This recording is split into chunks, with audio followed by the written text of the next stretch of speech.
নমস্কার বন্ধুরা, আমি শ্রাবণী। রোজকার মতো আজও আমি এসে গেছি তোমাদের একটা গল্প শোনাতে।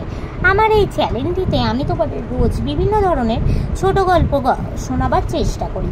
আজকে আমি তোমাদের লেখিকা পূর্ণলতা চক্রবর্তী মহাশয়ার লেখা একটি ছোট গল্প, যার নাম বাদল দিনে, এটি শোনাবার চেষ্টা করব।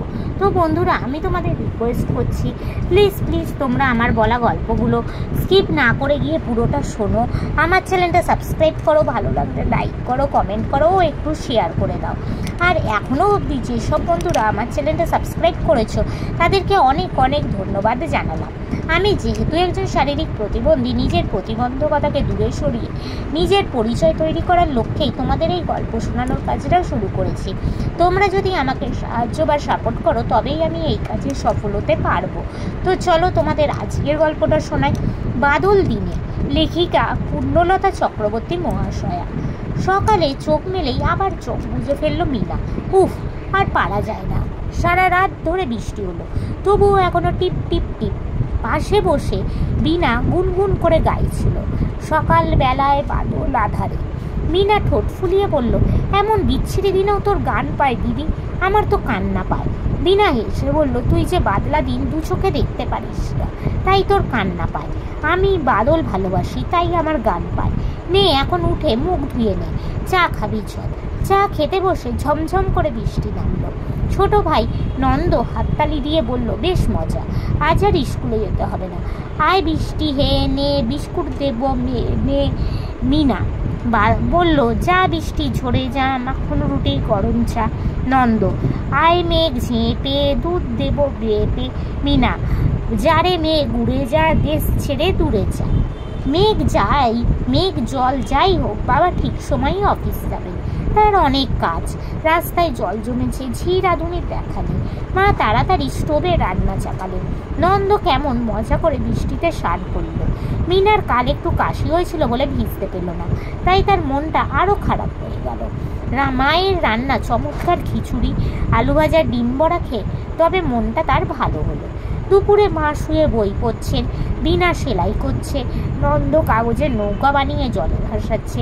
মিনার কোনো কিছুতেই মন বসছে না, সেলাই হাতে দিয়ে নেড়ে ছেড়ে রেখে দিল।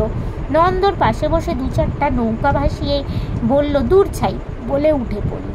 একটা গল্পের বই নিয়ে বসলো। যেই না গল্পের ছোট্ট মেয়েটি গভীর বনে পথ হারিয়ে ফেললো, অমনি সে বইটা ছুঁড়ে ফেলে দিল। তারপর মুখখানা হাঁড়িপানা করে জানলার ধারে বসে রইল। সামনে রাস্তার ধারে মাখা রোদে পড়া গাছটা বৃষ্টির জলে স্নান করে তাজা হয়েছে।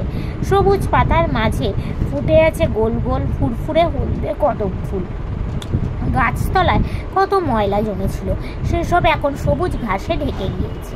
চুষে ফেলে দেয়া আমের আঁটি থেকে ছোট চারা বেরিয়েছে, কচি কচি লালা পাতা চিকচিক করছে। শ্যাওলা পড়া পাঁচিলটা মনে হলো যেন সবুজ মগমল দিয়ে মোড়া। দেখতে দেখতে হাঁড়ি মুখখানা হাসি মুখ হয়ে গেল।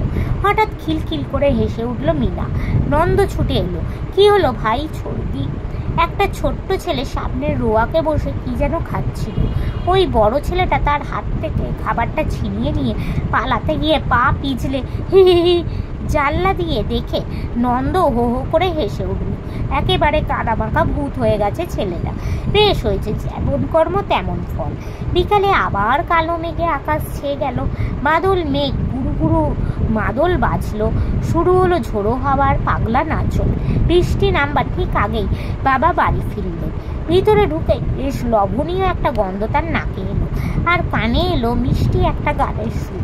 দেখলেন মা গরম হালুয়া তৈরি করেছে, আর মিনা চায়ের টেবিল সাজাতে সাজাতে গান করছে। মেঘের জটা উড়িয়ে দিয়ে নৃত্য কে করে। নন্দ গান গাইতে পারে না, সে ওদের গানের তালে তালে হেলে দুলে নৃত্য করছে। নমস্কার। তো বন্ধুরা, আজকের এই গল্পটা লেখিকা পূর্ণলতা চক্রবর্তী মহাশয়ের লেখা বাদল দিনে গল্পটি এখানেই শেষ হলো। তোমাদের যদি ভালো লাগে প্লিজ লাইক করো, আমার চ্যানেলটা সাবস্ক্রাইব করো ও শেয়ার করো। আজকের মতো আমি চললাম, আবার কাল আমি চেষ্টা করব তোমাদের এরকমই কোনো একটা ছোট গল্প শোনাবার। আজকের মতো চললাম, টাটা।